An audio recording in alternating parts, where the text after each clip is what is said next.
Las nuevas corrientes económicas. Centro y periferia. Crecimiento hacia adentro. A inicios del siglo XIX, los países latinoamericanos nos independizamos de España. A diferencia de Estados Unidos, no logramos desarrollar fábricas de gran importancia. Y lo que sucedió es que nos especializamos en la producción de alimentos y en la explotación de materias primas. En cambio, los países europeos se dedicaron a manufacturar las materias primas que extraían de sus colonias. Entonces, de este modo fueron condicionando a los países latinoamericanos a crecer hacia afuera por la demanda que ellos realizaban. En este contexto es que Argentina desarrolla el modelo agroexportador.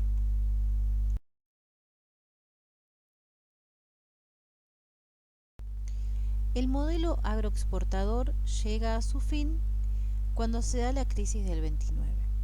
Esta crisis, que fue de orden mundial, llevó a que Estados Unidos, en primer término, y a los países europeos comiencen a replegarse. De este modo buscaron su autoabastecimiento, lo que dio por consecuencia que todas las exportaciones que realizaban los países de Latinoamérica se desplomaran. Entonces, a estos países no les quedó otra opción más que fabricar lo que antes comprábamos en el extranjero. ¿Y por qué decimos ello? Porque obviamente, como antes teníamos buen caudal de exportaciones, teníamos entradas de divisas, podíamos comprar afuera lo que necesitábamos. Ahora ya sin divisas para poder comprar, no quedó otra que poder fabricar en el país lo que comprábamos antes, afuera. Entonces, de esta forma, por falta de divisas, lo que sucede es un proceso bastante bueno, porque se da el desarrollo de la industrialización por sustitución de importaciones, la tan llamada ISI.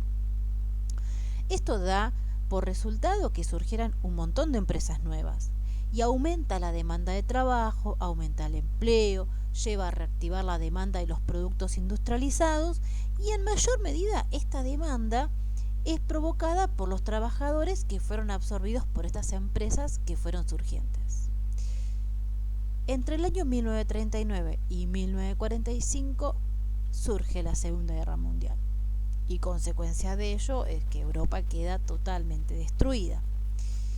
Pero poco antes que termine la guerra, en los Estados Unidos había previsiones de que en la posguerra el retorno de estos soldados al mercado laboral, o sea, iban a necesitar insertarse en algún trabajo nuevamente, y el fin de esta producción que es la guerra, ¿no? Porque toda la puesta en escena de una guerra implica poner en funcionamiento un mercado de armas, producción bélica, que reactiva la demanda. Pero ¿qué sucede? Cuando ya no está esta demanda bélica, esta producción quedaría nula.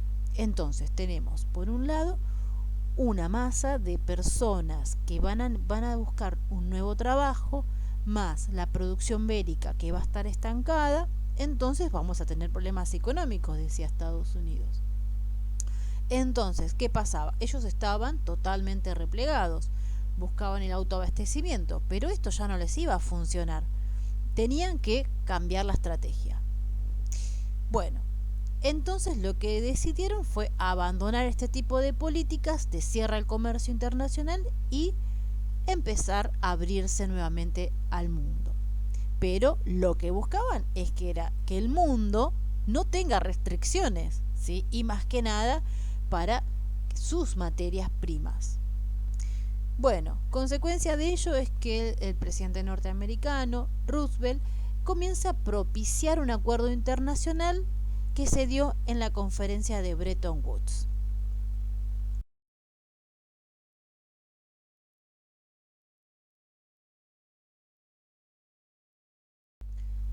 La idea fundamental detrás de la conferencia de Bretton Woods fue la noción de mercados abiertos y de una gestión conjunta de todos los países del orden político económico occidental, siempre y cuando Estados Unidos se encontrara a la cabeza.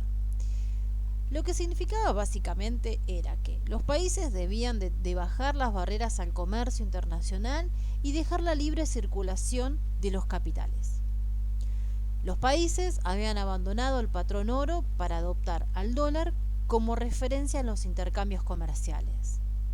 Ahora, el dólar quedaba comprometido a tener un respaldo en oro a cambio de un cambio fijo. En ese momento quedó equivalente $35 la onza, y recordemos que una onza de oro equivale aproximadamente a 28 gramos. En este contexto, los países deberían fijar el precio de sus monedas en relación al dólar y, de ser necesario, tenían que intervenir con sus bancos centrales dentro de los mercados cambiarios con el fin de mantener los tipos de cambio fijo. Esa era la idea. Entonces, si surgía que ellos tenían déficit, o sea, que gastaban más de lo que ganaban, tenían que pedirle prestado a los bancos. ¿De qué bancos tenían que ellos solicitar? Bueno, en primera instancia del Banco Mundial, y también podían solicitarlo al FMI, al Fondo Monetario Internacional. Estos bancos fueron creados más o menos por el año 1946. Pero ¿qué sucedía cuando un país solicitaba un préstamo a estos bancos? A cambio del préstamo, los países deudores, además de pagar sus deudas, tenían que aceptar todas las sugerencias que le realizaba el Fondo Monetario Internacional en materia de gasto público. ¿Qué sucede con ello? Lo que sucede es que estos países comenzaban una pérdida de la soberanía. Es decir, cada vez tenían menos capacidad de decisión sobre la manera en que el Estado gastaba el dinero. En el año 1945 y al fin de la guerra se crea las Naciones Unidas, y en el año 1948 se crea la Comisión Económica para América Latina, la llamada CEPAL.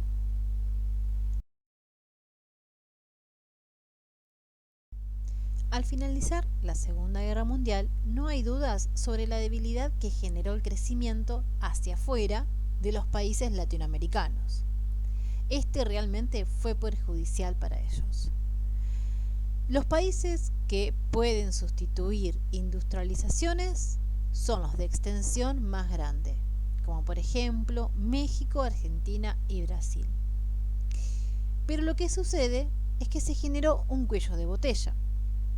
Por un lado, no logramos producir bienes de capital, o sea, bienes con los cuales nosotros podemos producir otros bienes, como por ejemplo, no logramos producir láminas de acero, ni plantas procesadoras de celulosa, ni mucho menos máquinas y herramientas.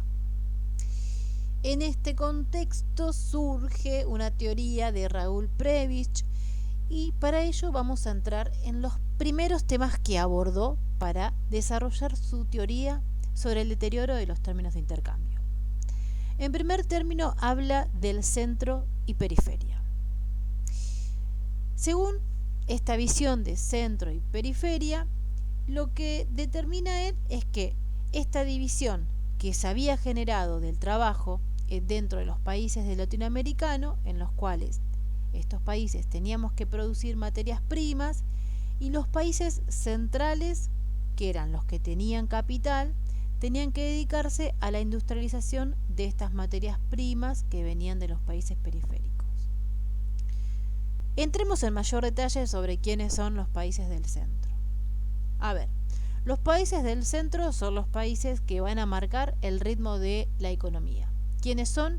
Inglaterra, Estados Unidos, Francia y Alemania. Estos países se encuentran bien industrializados, tienen muy poco desempleo, tienen altos niveles de vida, una gran influencia en los mercados y en el sistema financiero internacional. Sus estructuras son diversas y sus productos son variados. Van desde bienes de consumo simple a bienes de capital para producir máquinas, y además cuentan con modernas técnicas de producción. Veamos ahora los países que pertenecen a la periferia. Son países con estructura industrial menos desarrollada, convivimos con altos desempleo, con pobreza, y nos encontramos sujetos a las reglas que imponen los países del centro. Nuestras estructuras son especializadas y heterogéneas. Nos encontramos centrados en productos que son agropecuarios y minerales que se explotan. Y demandamos bienes de consumo industrializados a países centrales. Podríamos decir que también nuestra estructura es heterogénea. ¿Por qué? Y acá hay que prestar mucha atención. Por un lado, vamos a coexistir con una estructura de exportación hacia el centro. Exportamos a los países del centro. ¿Con qué? Con grandes tecnologías. Vamos a ver luego en qué sectores. Con estructuras, ¿qué pasa? Estas estructuras que tenemos son relegadas. ¿Por qué? Porque le interesan a la periferia y por eso decimos que tenemos como una ambigüedad aquí. A ver, ¿por qué decimos esto? Porque el sector rural es el que incorpora tecnología de punta. Esta tecnología que pertenecería un poco a los países del centro. Por eso decimos que es como ambiguo, porque es como que coexistimos con estas dos estructuras. Pero el sector rural contrata muy poca mano de obra, ¿sí? Entonces, este único sector que tiene esta alta tecnología expulsa mucha cantidad de mano de obra, ¿sí? Entonces, bueno, esta mano de obra no puede ser absorbida por la estructura industrial, ¿sí? Entonces lo que generamos son altos desempleos.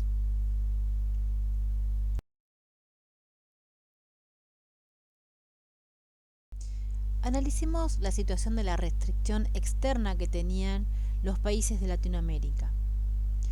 Lo que le sucedía a estos países es que no generaban dólares, ¿sí? Y cuando les digo que no generan es por el hecho de que no lograban exportar a estos países que eran centrales el intercambio que se ofrecía a cambio de los productos industrializados que ellos necesitaban, porque la matriz de consumo, ¿cómo había quedado? La matriz de intercambio básicamente era como la que planteaban los clásicos, ¿sí? ¿Se acuerdan que habíamos visto con Adam Smith y con Ricardo, que en este caso podríamos decir que el término de intercambio sería por una ventaja absoluta, en el cual cada uno tiene que producir aquello que realmente realice mejor. Argentina ya había quedado, como por ejemplo, ¿no? Argentina ya había quedado con una matriz de producción agropecuaria y tenía que dedicarse básicamente a ello. Y los países de centro que producían bienes totalmente más industrializados, y recordemos que estos bienes que son industrializados son mucho más caros. Entonces, la matriz quedaba determinada de este modo. Entonces, a los países de periferia le costaba mucho más poder intercambiar con los países de centro. El intercambio es totalmente desigual. La producción que ellos tienen que realizar es una producción de mucho más esfuerzo a la que tienen que realizar aquellos países de centro. Entonces, en términos de intercambio podemos ver que es totalmente desfavorable para los países de periferia que para los países de centro. Entonces, esta matriz de comercio internacional lo que le produce a estos países de periferia es no lograr producir los dólares necesarios para industrializarse ellos también. Entonces, la inexistencia de dólares hace que constantemente tengan que acudir al Fondo Monetario Internacional y de este modo quedar bajo las condiciones que ellos les imponían, ¿sí? A ver, todo esto que genera un desequilibrio estructural cíclico, ¿sí? Que no tendría un fin, por lo menos bueno para los países de periferia, ¿sí? Y para superar la escasez de dólares, como dijimos, la única alternativa que tienen es endeudamiento externo. Profundicemos un poco más en el análisis que realizan Prebisch y Singer. Ellos analizaron el comercio internacional, ¿sí? Y evaluaron que los términos de intercambio habían sido favorecidos para aquellos países que habían sido emergentes. Y cuando decimos aquellos países emergentes, nos referimos a aquellos que lograron realizar un salto importante en la economía de su país, ¿sí? ¿Qué pasa? Ellos lograron una mejora en cuanto a los intercambios que realizaban con respecto al conjunto de los países que venden productos primarios, que este también se vio incrementado. Pero ¿qué pasa? A ver, estos países que son los emergentes, que lograron un salto económico, como todos, no pueden destinar el 100% de sus recursos a todos los sectores, sino que siempre deciden seleccionar aquellos sectores que van a destinar más atención, y fue en el caso de las industrias. Entonces, desestiman un poco el sector agropecuario y proceden a importar estos productos, ¿sí? Entonces, ¿qué pasa? Esos productos que decidieron ellos proceder a importarlos, lo están realizando de países como nosotros, ¿no? Entonces, bueno, dicen, sí, por un lado se produce un salto económico de los países emergentes y también vemos que creció la demanda de las materias primas de alimentos, más que nada, por parte de estos países emergentes que son más que nada los gigantes asiáticos, que acá una gran parte de esta demanda se la lleva China, ¿no? Y dice, bueno, que algunos productos manufacturados fueron en descenso. Pero ¿qué pasa? Esto también es parte de un cambio en la matriz de estos países, ¿sí? Que deciden profundizar otros sectores. A ver, ¿qué pasa? El sector del agropecuario, ¿sí? Más que nada nosotros, el sector que vende commodities agrícolas, en algún momento va a haber disminuido su demanda. ¿Por qué? Porque cuando se acomoda este sector, ¿sí? Que se dedicó más que nada a la industrialización, en algún momento volverá a los niveles que tenían antes, ¿sí? En cuanto a la producción de productos primarios, porque es un sector que por un tiempo determinado lo desatiende hasta que logra equilibrar, ¿sí? El sector de manufacturas con el sector agropecuario. Entonces, ¿qué pasa? Cuando estos dos sectores se equiparen, este país va a demandar menos productos agropecuarios. Eso es el primer planteo que ellos realizan. Continuando el razonamiento anterior, en el cual evaluábamos que en algún momento la demanda que realizaban estos países emergentes respecto a las materias primas en algún momento iba a decaer, ¿sí? Encontramos que en este proceso, si bien la demanda de los productos de los commodities agropecuarios aumentaba, luego iban a tender a la baja. Y cuando tiendan a la baja, ¿qué pasa? El sector que de los países emergentes iba a tener un poder mucho más alto que el que tiene los países que venden commodities agropecuarios. Entonces, ¿qué pasa en este proceso? Cuando el sector agropecuario no logró reconvertirse, lo que produce es una pérdida de poder relativo, ¿sí? ¿Por qué? Porque, bueno, a ver, siempre se da que los países emergentes, al tener personal más capacitado, se encuentra con un poder de negociación totalmente distinto a aquellos países que son de periferia y que no logran reconvertirse y se quedan estancados en productos primarios, ¿no? Entonces, ¿qué pasa? Esto se lleva a una pérdida del salario de estas personas, porque ante el temor de perder sus trabajos, ¿qué pasa? Ellos se logran someter, ¿sí? Se someten a pérdidas del salario. Y cuando hablamos del salario, siempre hay un sector que lo representa y es el sindicato. Entonces, no es lo mismo el poder que tiene un sindicato de un país emergente que está empoderado a un sector agropecuario, ¿sí? Que sabe que son salarios de temporada, básicamente. emergente. Entonces, el poder en la negociación que tienen ambos es muy distinto, ¿sí? Es totalmente dispar. Entonces, de esta forma, ¿qué pasa? Cuando llega el momento de las negociaciones, por la caída de la demanda, el país que exporta productos commodities agropecuarios se va a ver en desventaja y va a tener que aceptar las condiciones que imponga el país emergente. Continuando el análisis anterior que realizaban Prebisch y Singer con respecto a esa diferencia que hay en el poder de los sindicatos de los distintos países, ellos lo que hacen es profundizar un poquitito más en cuanto a ese mecanismo de transmisión de la productividad. ¿Y a qué me refiero con ello? Bueno, en ese mecanismo en el cual yo te vendo a vos mis productos primarios y vos me vendés a mí tus productos manufacturados, ¿sí? Ellos lo representan con una fase creciente del ciclo, ¿sí? En esta fase creciente, si lo analizamos, puede ser como una campana, como una montaña, ¿sí? Una montaña cuando la estamos subiendo, bueno, ¿qué pasa cuando subimos esta montaña? Bueno, ellos plantean que la demanda de manufacturas era mayor a la oferta, ¿no? ¿Por qué? Porque estos productos emergentes lo que hacían era lanzar al mercado productos que todo el mundo quería, ¿sí? Entonces, todo el mundo demandaba y ellos no alcanzaban a abastecer esta oferta, ¿sí? Entonces, ¿qué pasa? Ellos aumentaban los precios, ¿sí? Esto es básicamente por ley de oferta y demanda. Entonces, ellos aumentan sus precios y de esta forma también aumentan sus ingresos, ¿no?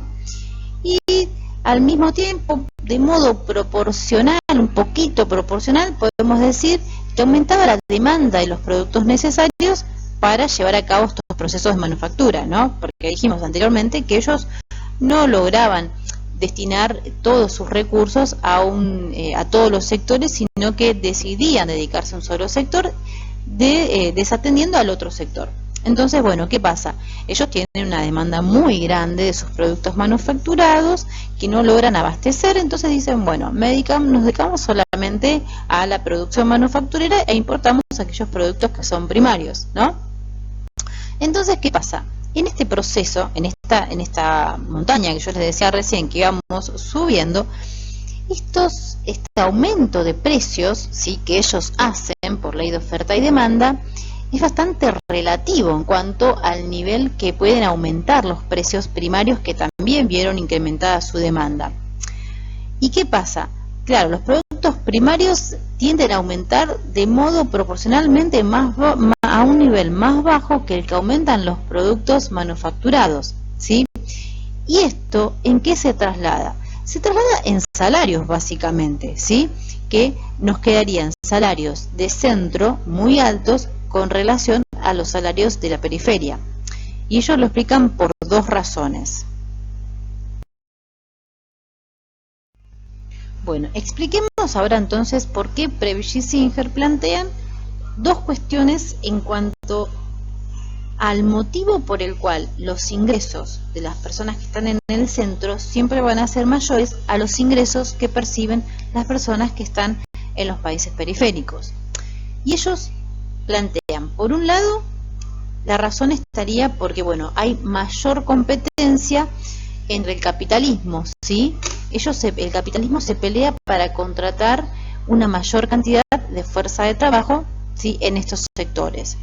Y la otra es, bueno, una mayor presión que ejercen los obreros para participar cada vez más del producto incrementado, ¿sí?, que sería el valor agregado.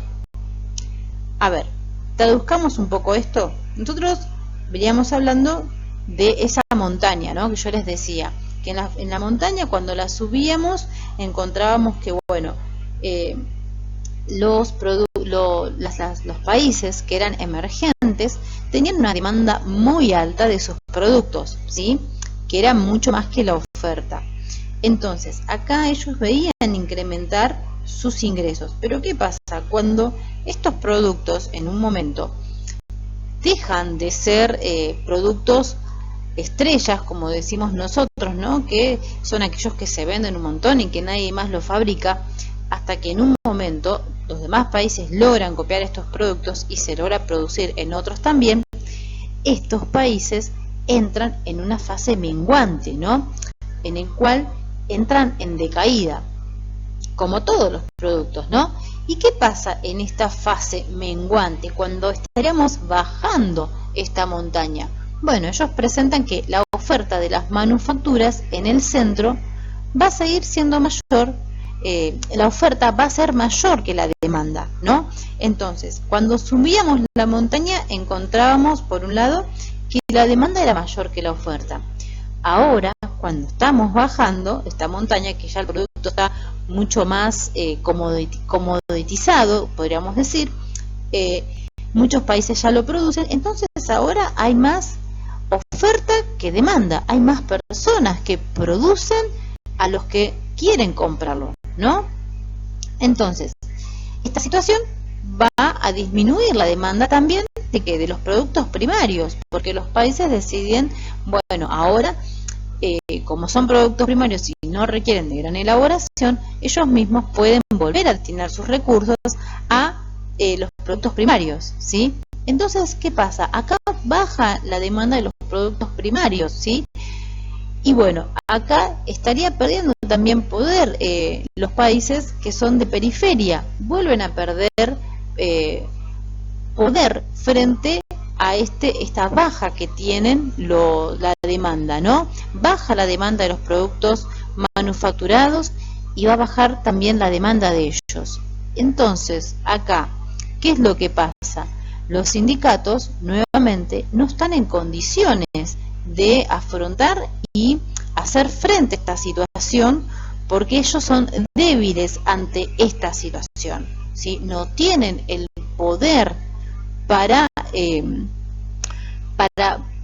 digamos, enfrentar a un país emergente, ¿sí? Entonces, ¿qué pasa?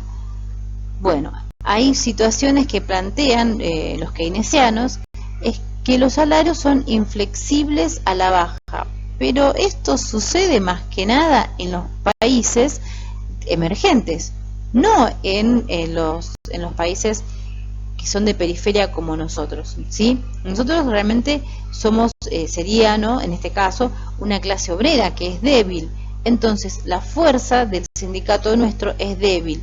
Entonces, en este caso, los ingresos y los salarios se van a ver reducidos, ¿sí? Por cuestiones que a veces quedan por fuera de lo que es legal, ¿no? Entonces, estos países que hablamos recién, que son los emergentes, tienen sindicatos muy fuertes, que cuando están en la fase descendente de sus productos, ellos no van a bajar sus salarios, ¿sí? En cambio, nosotros que no tenemos sindicatos que realmente sean fuertes, lo que va a producir es que a nosotros de modo indirecto se nos reduzcan los salarios. Entonces, estas son las cuestiones que hacen a que tengamos un deterioro en nuestros términos de intercambio.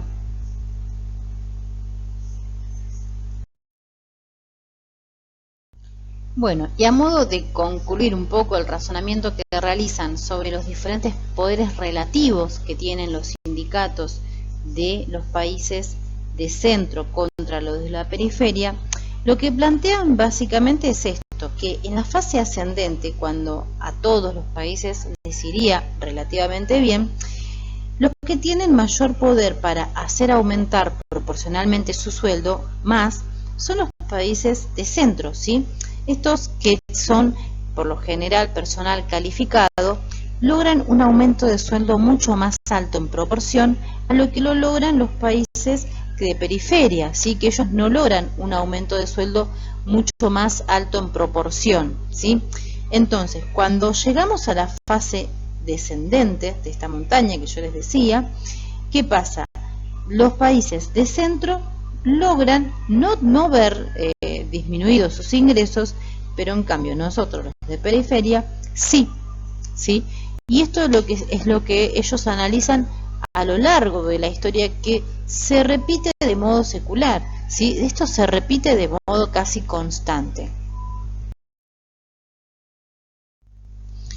Argumentando a favor del razonamiento que realiza Prebisch, Singer presenta otro motivo más por el cual notan que se produce un deterioro en los términos de intercambio, desfavoreciendo a los países que son subdesarrollados. Y él lo presenta diciendo que las diferencias en las elasticidades ingreso de las demandas llevan a producir estos deterioros, ¿no? A ver, ¿qué sería? Él lo que plantea que la especialización que nosotros, los países subdesarrollados, tenemos, ¿no? Que es básicamente de exportación de alimentos y materia prima, y los exportamos hacia los países desarrollados, lo que hacemos es, de este modo, favorecer un flujo de inversión extranjera directa, ¿sí?, de estos países hacia nosotros. Pero esta inversión extranjera directa hacia nosotros nos perjudica. Y él, más que nada, Singer, plantea tres motivos por los cuales él considera que nos estaríamos perjudicando accediendo a esta inversión extranjera directa. Y presenta, por un lado, que dice que de esta forma se traslada la mayoría de los efectos benéficos y acumulativos de inversión a su país de origen. O sea, dice que si una empresa viene a explotar nuestros recursos naturales, se lleva la mayor ganancia hacia su país. Esto lo podemos ver más que nada en las empresas mineras, ¿no? Y hoy, más que nada, lo vemos en esas empresas chinas que vinieron a explotar las mineras a cielo abierto. En Neuquén hay una en particular, ¿sí?, que lo que hacen ellos es venir a explotar, dejando en nuestro país las consecuencias que dijimos que son externalidades negativas, dejándolas a nosotros y ellos llevándose las ganancias, ¿no? Eso es lo que plantea Singer. El segundo argumento que plantea es que, bueno, nosotros, sesgados, ¿no?, los países subdesarrollados hacia esas actividades que son de menos oportunidades, se genera un progreso técnico para los otros, ¿sí? Más que nada para los países desarrollados, ¿no? ¿Por qué? Porque nosotros nos dedicaríamos solamente a esas actividades primarias que consideramos que son lo mejor que hacemos y no nos damos oportunidad para realizar progresos técnicos, ¿sí? Eso es lo que plantea en este punto. Y el tercer punto que plantea es que, bueno, de este modo, esta inversión extranjera directa, que afectaría más que nada a nuestro sector primario, afecta a los ingresos por exportación, porque dice que, bueno, se exporta toda materia prima y esto sigue deteriorando nuestros términos de intercambio, ¿sí? ¿Por qué? Porque es como que nos seguimos especializando dentro de esa montaña que hablábamos anteriormente. Recapitulando y tratando de hacer un resumen sobre lo que plantea Singer en cuanto a las diferencias en las elasticidades ingreso de la demanda, el punto más importante que ellos abordaban es que cuando la inversión extranjera directa llega a estos países que están en desarrollo, tienden a marcar más la matriz de desarrollo que tienen. ¿Y a qué me refiero con eso? Bueno, a ver, si nosotros somos un país que se dedica más que nada al sector agropecuario, tienden a marcarlo más, a atraer inversión extranjera que saque solamente la materia prima de nuestra tierra y no tienden a fomentar un desarrollo tecnológico, ¿sí? No vienen a apostar a eso, sino que solamente vienen a sacar lo que es materia prima para ellos, llevándose esta materia prima a las casas matrices que están en sus países de origen y ellos ahí produciendo una elaboración de los productos que luego nos lo venden a nosotros, ¿sí? Entonces, ¿qué pasa? En este reparto de la productividad, ellos, supuestamente lo que ellos plantean, ¿no?, es que la inversión extranjera directa viene disfrazada de progreso técnico, progreso económico, cuando en realidad solamente lo que hace es marcar esta montaña que yo les venía hablando, de modo tal que cada vez perdamos más poder de compra. Entonces, a modo de conclusión final, ¿qué tenemos? Bueno, lo que Singer plantea al final es que, bueno, este fenómeno en el cual se deterioran los términos de intercambio, más que nada para los países subdesarrollados, está relacionado con la baja elasticidad de ingreso de la demanda que tenemos, ¿no? Porque, ¿qué pasa? Recordemos el término que significa elasticidad ingreso, a ver cuánto yo cedo o no y respondo, ¿no? Cuando mis ingresos aumentan o bajan. O sea, nosotros y los países subdesarrollados tienen una baja elasticidad porque los ingresos no suelen variar mucho y siempre destinamos mayor porcentaje de nuestros ingresos a la alimentación. Entonces, nuestro patrón de consumo es así, es una baja elasticidad, ¿sí? ¿Y qué pasa? Los otros países, los países desarrollados, no, ellos tienen una capacidad de ahorro más alta que nosotros, ¿sí? Y lo que plantea también es que hay una baja elasticidad ingreso también de la demanda para los productos de materia prima. A ver, ¿qué pasa? La materia prima cada vez más está siendo sustituida por materiales sintéticos, ¿sí? Entonces, nosotros como país dedicado a la exportación de materia prima, cada vez vamos a ver reducido nuestro mercado. La oferta, la demanda que vamos a tener cada vez va a ser menor, ¿sí? ¿Por qué? Porque ahora se están sustituyendo estos materiales primos, ¿sí? De la naturaleza por materiales sintéticos. Entonces, estamos perdiendo mercado por este lado y además tenemos un patrón de consumo que no nos beneficia. Entonces, todas estas cuestiones hacen a que los países subdesarrollados pierdan poder de compra.